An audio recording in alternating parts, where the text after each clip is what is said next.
Buenos días, soldados. Muy bien.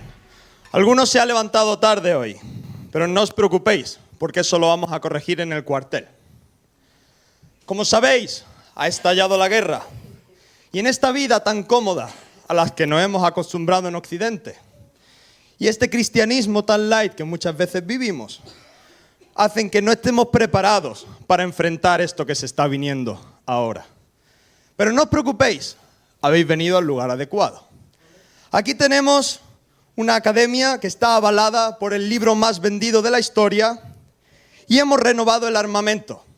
O sea que estamos completamente preparados y cuento con nuevas tropas que han venido a inscribirse. Para ellos, soldados, solo necesito un ingrediente y es tomar la decisión de pelear. ¿Estás decidido a pelear? Es una decisión que hay que tomar firme y hay que perseverar. ¿Cuento contigo, soldado? Sí. ¿Sabes qué?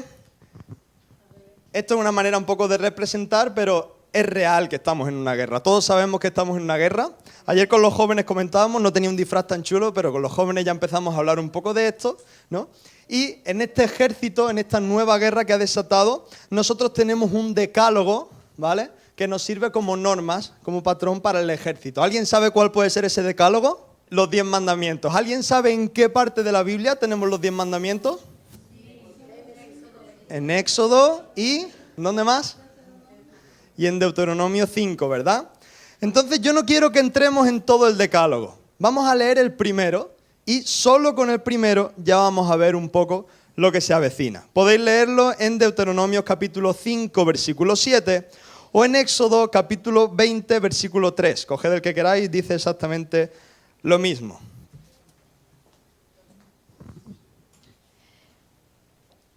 No tendrás dioses ajenos delante de mí. No tendrás dioses ajenos delante de mí. Y yo no sé vosotros, pero yo lo he leído muchas veces, esto de los 10 mandamientos, he pasado mucho por encima, y este es el típico que me salto, ¿no? Porque tú dices, bueno, eso se lo estaba diciendo a esta gente que se hacían en un ratillo un toro, ¿no? Que decían ayer un toro, ¿no? Se hacen un becerro de oro en un momento y se ponen ahí a adorarlo y se ponen a hacer virguerías de esas, ¿no? Yo no hago eso, ¿no? Entonces este es el típico que lo saltamos un poco por alto. Yo no voy a entrar otra vez en explicar todo esto, pero voy a resumirlo, ¿vale? Dios hay solo uno, ¿sí o no? ¿Estáis conmigo? Vale. Sin embargo, hay muchas cosas que nosotros elevamos al nivel de Dios. Y no solo lo hacemos nosotros, el mismo Jesucristo lo está haciendo también en la palabra. ¿Me podéis abrir Mateo 6:24? Fíjate, está Jesús enseñando al pueblo. ¿Y qué está diciendo Jesús? Dice, ninguno puede servir a dos señores. ¿Por qué? Porque ¿qué pasará? Aborrecerá al uno y amará al otro, o estimará al uno y menospreciará al otro. No podéis servir a Dios y a las riquezas. Esto me llama la atención, porque está hablando Jesús. Jesucristo está haciendo un argumento comparativo, está hablando, poniendo al mismo nivel a Dios y a las riquezas.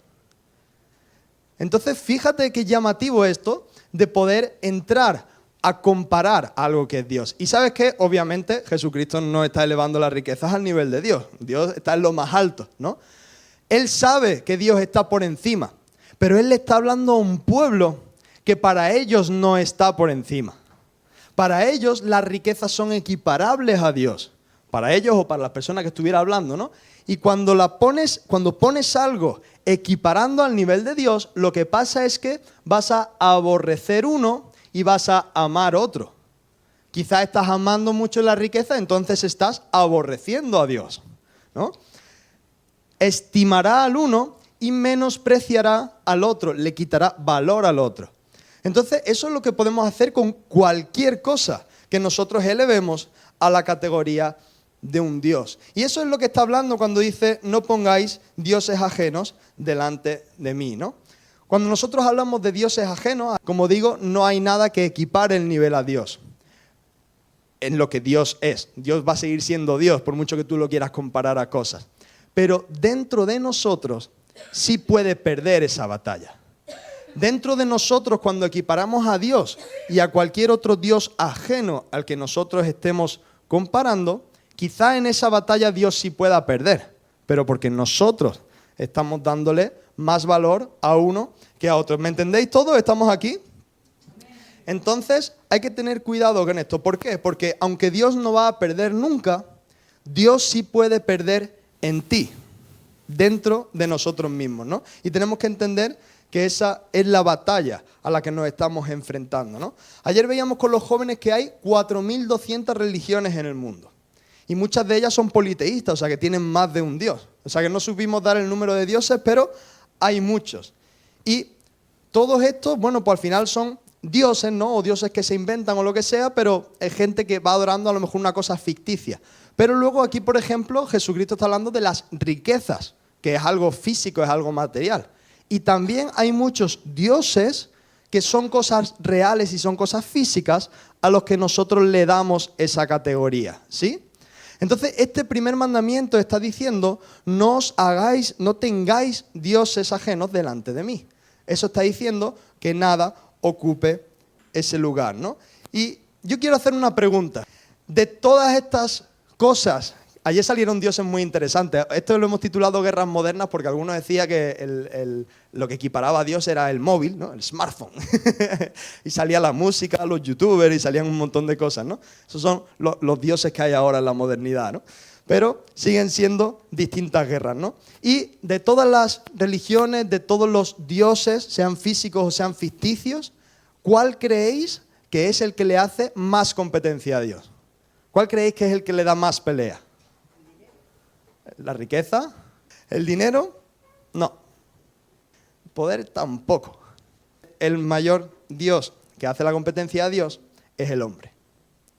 Cuando nosotros elevamos al hombre a la categoría de Dios, cuando nos ponemos a nosotros mismos en un comparativo a Dios, ese es el que más daño está haciendo. Y ayer advertíamos a los jóvenes, ¿por qué? Porque no parece una religión. Estamos hablando del humanismo. Y yo no dice, yo soy humanista practicante, ¿no? Yo todas las mañanas me despierto y adoro al Dios humano, ¿no? Uno no hace esas cosas. Sin embargo, eso está rodeando cada uno de nosotros y sobre todo, a lo mejor cuando uno ya es grande, está trabajando, es como que se va haciendo su propia vida, pero cuando uno está recibiendo formación en los mismos institutos, lo que se respira es ese humanismo, ¿no? Y es lo que todos de alguna u otra manera indirecta hemos absorbido. Y cuánto cuidado tenemos que tener de que eso no entre en nosotros. Entonces, el que más, vamos a hablarle, daño hace a Dios es el hombre. Y sabes que ayer entramos en esa definición de humanismo y, bueno, lo define también como corriente histórica, ¿no? Que se pasó de la Edad Media, ¿no? Y por medio del humanismo pues, hubo una transición y todas esas cosas. Pero la primera definición, el primer punto que define el humanismo es que sustituye el teocentrismo por el antropocentrismo. ¿Qué significa eso? Que está sustituyendo teo, Dios, centrismo, centro, lo está cambiando por antropo, que es hombre, y centrismo, que sigue siendo centro. Está sacando del centro a Dios para ahora meter al hombre. Y claro, empezamos a hablar y empezamos a desmenuzar un poco esa idea y suena todo muy lejano. Pero ¿sabes cuál puede ser una típica frase antropocentrista? Estoy cansado, hoy no quiero ir a la iglesia. ¿Quién tiene ese sentimiento? ¿Quién tiene ese parecer? ¿El hombre o Dios? ¿Quién quiere quedarse en la cama? ¿El hombre o Dios? ¿Y a qué le damos más valor? ¿A lo que Dios quiere o a lo que el hombre quiere? Ese es el antropocentrismo. Ese es el humanismo que está tan implantado, ¿no? Ya el esfuerzo no tiene tanto valor y es lo que hablábamos un poco al inicio. ¿Qué pone en Marcos capítulo 6, versículos 1 al 6? En esta academia vamos a aprender quién es el peor enemigo. Pero dice, saliendo Jesús de allí, vino a su tierra y le seguían sus discípulos. Llegado el día de reposo, comenzó a enseñar en la sinagoga y muchos, oyéndole, se admiraban y decían, ¿de dónde tiene estas cosas? ¿Y qué sabiduría es esta que le es dada? Y estos milagros que por sus manos son hechos, la gente lo estaba flipando, como decimos ahora, ¿no? Estaba viendo todo eso y no le daba un sentido, no le daba una explicación. Todo eso estaba sucediendo. ¿Qué pasa más adelante? Esto no sé si está ahora. Dice, ¿no es este el carpintero, el hijo de María, hermano de Jacobo, de José, de Judas y de Simón? ¿No están también aquí con nosotros sus hermanas? Y se escandalizaban de él. Dice, mas Jesús les decía, no hay profeta sin honra, sino en su propia tierra, y entre sus parientes y en su casa. Fíjate qué llamativo el versículo 5, ¿eh? Y no pudo hacer allí ningún milagro, salvo que sanó a unos pocos enfermos, poniendo sobre ellos las manos, y estaba asombrado de la incredulidad de ellos, y recorría las aldeas de alrededor, enseñando. Fíjate en este pasaje tan corto, cuántas cosas podemos extraer. Hemos dicho antes que Jesucristo en su enseñanza estaba equiparando a Dios y lo estaba comparando un poco con las riquezas, ¿verdad? Pero Dios no es menos Dios porque lo comparemos a otras cosas o porque cada uno de nosotros le demos menos valor. Eso lo entendemos, ¿no? Entonces, esto es lo que está demostrando en este pasaje. Porque, ¿qué dice al principio? Se admiraban. ¿Por qué se admiraban? Por las cosas que hacía, por la sabiduría que tenía, por los milagros que hacía. Todas esas cosas seguían sucediendo. Jesucristo seguía siendo Dios, por más que la gente en su tierra no lo quisiera reconocer. Dios sigue siendo Dios, pero ese Dios todopoderoso no pudo hacer allí ningún milagro. Y ahí es donde entra un conflicto. Vamos a ver, ¿es todopoderoso o no es todopoderoso? Sí, y entonces ¿por qué no pudo hacer allí ningún milagro? ¿Qué es la incredulidad? Cuando tú no crees en Dios es porque estás creyendo en otra cosa. Es porque tienes algo puesto ahí. Y todas las filosofías gnósticas y ateas, cuando dicen yo no creo en Dios, si no se meten por cualquier cosa rara, pero normalmente lo que meten ahí es yo creo en lo que veo, yo creo en el hombre, yo creo en que cada uno se marca su rumbo y su destino, ¿no? Entonces, ¿por qué hay incredulidad? Porque en ese centro no está Dios, está otra cosa. Y eso es lo que quiero que sepamos hoy como primer punto, que Dios sigue siendo Dios, pero cuando hay incredulidad, Dios no puede obrar. Entonces estamos en una guerra, hay una guerra que se ha desatado, pero en esta guerra el mayor enemigo no está fuera, que también fuera tenemos un enemigo peligroso, ¿no? Lo sabemos, pero el mayor enemigo está dentro y está en quién vamos a poner nosotros en ese centro, ¿sí? Fíjate lo que dice Romanos capítulo 13, versículos del 11 al 14. Esta es la bienvenida al cuartel de enseñanza, ¿no? Dice, y esto, conociendo el tiempo, que es ya hora de levantarnos del sueño, porque ahora está más cerca de nosotros nuestra salvación que cuando creímos. Eso está hablando para hoy, aunque se escribió hace mucho tiempo. Dice, la noche está avanzada y se acerca el día. Desechemos pues las obras de las tinieblas y vistámonos con las armas de la luz. Ese es el tiempo que nosotros necesitamos como iglesia. Es un tiempo de despertar, de armarnos. Veíamos el viernes ¿qué? Esa armadura de Dios, ¿no? De equiparnos y de ir adelante. Entonces, si el peor enemigo somos nosotros mismos, ¿qué tenemos que hacer? No vestíos del Señor Jesucristo y no proveáis para los deseos de la carne. Haced morir pues lo terrenal en vosotros. Fornicación, impureza, pasiones desordenadas, malos deseos y avaricia, que es idolatría. Tenemos que morir a nosotros. En esta guerra no funciona de otra manera. Si tú sales a pelear, pero tú sigues estando en el centro, esa batalla va a estar perdida. Y de hecho, no solo vas a no conseguir la victoria, sino que muy probablemente acabes completamente destruido, ¿no? Entonces, estamos en guerra. ¿Todos hemos entendido que estamos en guerra? Vale. Nuestro mayor enemigo es cuando nos situamos nosotros en el lugar de Dios. ¿Hemos entendido cuál es nuestro mayor enemigo? Sí. Entonces ahora, vale, vamos a pelear contra eso. Pero, ¿con qué arma? ¿No? ¿Con qué arma peleamos? Nosotros cuando veíamos la armadura de protección, ahí había un arma, que es una espada, ¿no? Pero yo esta mañana me he levantado sintiéndome un poco Da Vinci, y como ya estas guerras son más modernas y ahora hay pues una serie de cambios, pues me he inventado un arma nueva, ¿vale? Antes de que me tiréis que es una herejía, es la misma, ¿vale? Pero aquí tenemos el nuevo arma que vamos a usar en esta pelea. No le he dado nombre, podríamos ponerle un nombrecito, ¿no? Este arma tiene 3 características, ¿vale? Y yo quiero que os quedéis con esta analogía porque es lo importante, ¿vale? Del arma. El arma es lo que vamos a usar para batallar y para ganar la guerra. Si os fijáis, los que tengan algo de buena vista, no tiene gatillo. No puedo disparar así. ¿Sabéis cómo se dispara este arma con la que vamos a ganar la guerra? Con la oración. Solo se dispara orando. No tienes otra manera de apuntar al enemigo y dañarlo si no usas la oración. No tienes nada más para activarse. Entonces esta nueva arma que necesitamos para la guerra moderna necesita dispararse con la oración. Y ahora, está muy bien, vale, ya sé cómo se dispara, pero tengo que recargarlo, ¿no? Si tú vas ahí de farol, los que vienen de países complicados, ¿no? Si tú vas con un arma así como para parecer peligroso y te metes en una pelea y no tienes balas, eso no sirve de mucho, ¿no? Entonces, en esta guerra, si no tienes las balas cargadas, tampoco sirve de nada. ¿Cuáles son esas balas que necesita nuestra arma?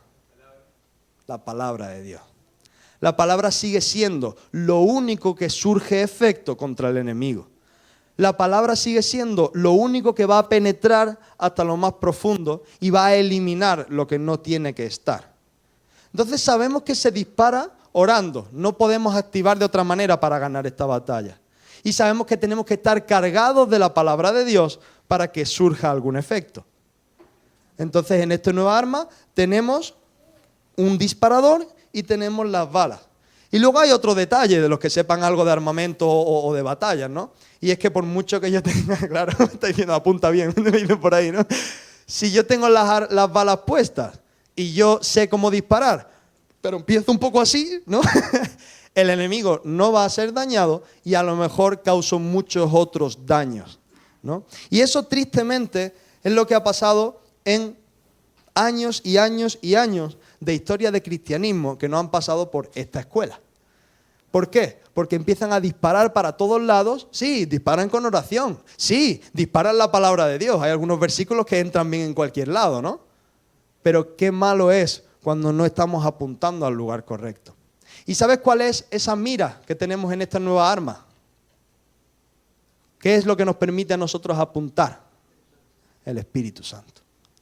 El Espíritu Santo es lo único que nos va a hacer apuntar al enemigo correcto y con la oración y la palabra va a ser eliminado. Es la única manera que tenemos de ganar esta guerra. Necesitamos el arma correcta. Si apuntamos y vamos pegando balazos sin el Espíritu Santo, no vamos a llegar. Si tenemos al Espíritu Santo y la oración, pero no disparamos nada, pues tampoco vamos a llegar. Y si tenemos las balas y tenemos la puntería, pero no disparamos, tampoco sirve. Entonces es necesario que sepamos con qué estamos equipados. ¿Por qué? Porque sabemos que estamos en guerra, hemos dicho que queremos avanzar en esa guerra, queremos derrotar al enemigo. Yo no sé ustedes, pero yo voy buscando un cambio en mi vida cada vez más y cada vez avanzar más y cada vez estar más fuerte, ¿verdad? Fortalecido en el Señor. Y para eso es bueno equiparse de esta serie de herramientas. Pero vamos a utilizar un tiempo donde el arma, el Señor ya te la ha entregado en tu mano. Ahora la tienes tú. Y eres tú quien tiene que aprender a usarla. Y eres tú quien la tiene que usar. Eso no depende de los otros. Yo no puedo usar el arma por ti. Yo puedo usar la mía. Pero tú tienes la tuya. Y el Señor no necesita realmente la gente. Él puede ganar la victoria solo. Pero Él nos está llamando a nosotros a dar un paso al frente y coger esta batalla que tenemos por delante. Amén. Entonces, sabemos que estamos en guerra. Hemos identificado al peor enemigo, al que más pelea le da a Dios, por así decirlo, al que más le complica la cosa, que somos nosotros mismos, ¿no? Y hemos descubierto que en esta academia hemos tenido un arma nueva que podemos usar, ¿no? Entonces, ¿ahora qué hay que hacer? Practicar. ¿Cómo vamos a practicar? Pues os voy a dar una serie de consejos. Mira, para que este entrenamiento funcione, lo primero que hay que saber es que un buen guerrero necesita práctica. Si venimos solo un día al entrenamiento, eso no va a funcionar. Vamos a tener 7, ¿no? Uno detrás del otro. Vamos a venir todos los días, vamos a estar aquí a las 7 hoy, 7:30 el resto de los días. Algunos que tenemos otra actividad, hay un poco un cambio de horario, estaremos hablando. Pero para poder aprender a guerrear y poder aprender a usar el arma, tenemos que practicar. Y estamos de privilegio porque vamos a tener una semana intensiva de práctica. Amén. Lo primero es que hace falta practicar. Lo segundo es que hace falta compromiso y unidad. Si yo no estoy comprometido, no voy a llegar a ningún lado. Pero si tampoco estoy unido al resto de mis soldados, tampoco voy a ganar esa guerra. Es necesaria y hemos visto, ¿no? Hoy se nos mandaba el primer mensajito y veíamos el poder de la unidad en Mateo, ¿verdad? El Señor va a descender y se va a mover con poder cuando su iglesia está unida para luchar juntos contra el enemigo correcto, amén. Y para poder aprender a disparar lo que Dios quiere y no a disparar lo que nosotros queramos. No, yo voy a venir aquí a aprender a disparar y luego me voy a la calle a hacer de las mías, ¿no? Y lo tercero que necesitamos para que este entrenamiento funcione es valor. ¿Por qué valor? Hace falta valentía.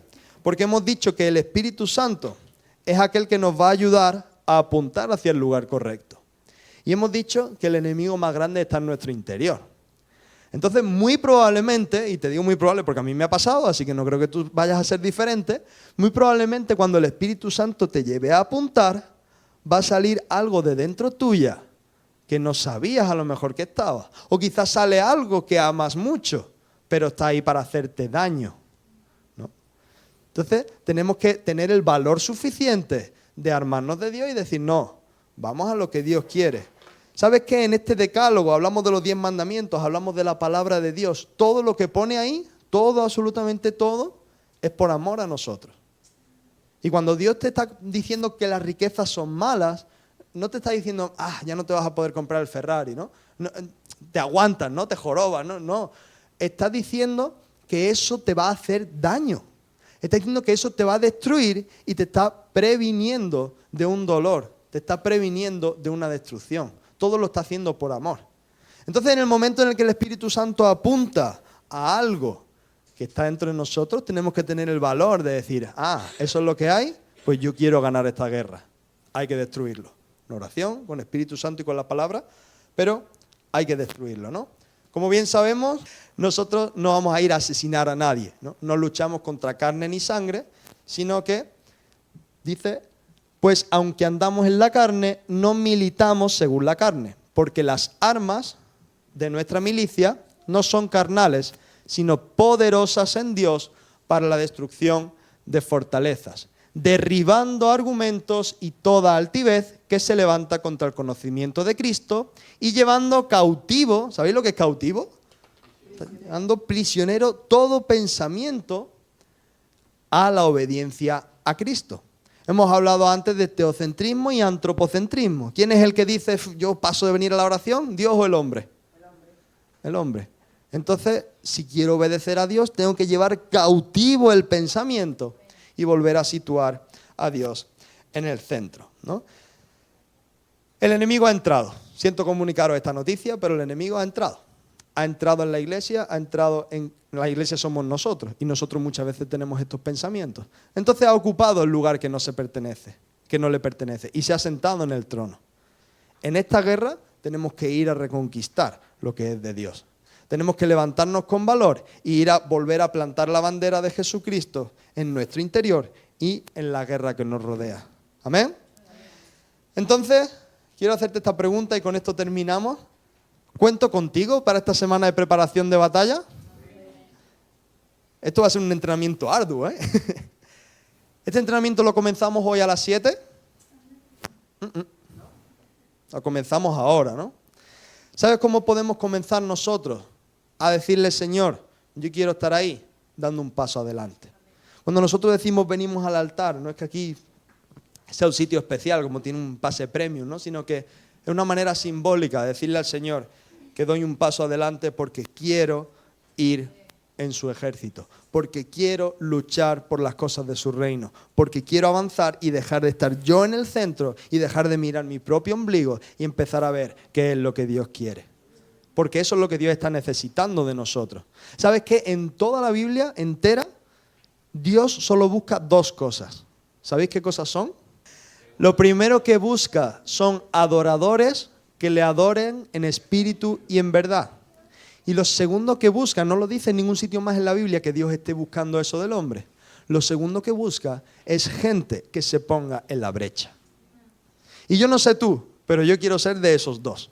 Yo quiero que Dios me busque y me encuentre, ¿no? Y dice, Señor, heme aquí. Entonces te invito a que puedas hacer ambas cosas, a que te puedas poner de pie y pienses si a lo mejor el enemigo ha entrado demasiado y ha tomado demasiado lugar que no le corresponde. Si detectas que sí, no es para coger el látigo y fustigarte o decir yo no valgo para nada o ya está todo perdido, no. Es para ver el problema que hay y armarse de valor y vamos a pelear. ¿Y sabes cuál es la clave? Que lo decía ahí en el vídeo, que somos privilegiados, porque la victoria ya la tenemos conseguida. Esa victoria ya está, pero tenemos que ir nosotros a por ella. No otros orando por mí, no, nosotros a por ella. Y esa es la oportunidad que Dios te está dando en este día y que Dios te está dando en este tiempo. Es un tiempo en el que estamos de guerra. Es un tiempo donde quizás los enemigos son diferentes y están saliendo cosas nuevas. Bueno, nos enfrentamos a tiempos peores, que dice la palabra que vendrán. Pero Dios sigue siendo el mismo Dios. Y las armas, por más que nos inventemos analogías y tal, las armas siguen siendo las mismas. La armadura de Dios está ahí, ¿no? Lo único que necesitamos es levantarnos y pelear. Tenemos que levantarnos y enfocarnos en lo que corresponde. Y dejar de ser antropocentristas y cumplir ese primer mandamiento. No poner nada en el lugar de Dios. El primer lugar de Dios tiene que estar aquí. Y una vez que Dios está aquí en el centro, todos los demás mandamientos vienen solos. Solos.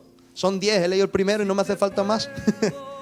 Porque una vez que coloquemos a Dios realmente en el centro de nuestro corazón y empecemos a tomar las decisiones en base a lo que Él quiere y no a lo que nosotros queremos, vamos a avanzar a un ritmo diferente. Vamos a empezar a vivir lo que es tener victoria tras victoria. Vamos a poder ver esa sabiduría que hablaban de Jesús. Vamos a poder ver esos milagros que sucedían. Es que la Biblia dice que van a venir cosas mayores que estas, que nosotros las vamos a hacer. ¿Las estás haciendo? Entonces simplemente es necesario que nos preparemos, nos formemos y vayamos hacia adelante. No requiere otra cosa.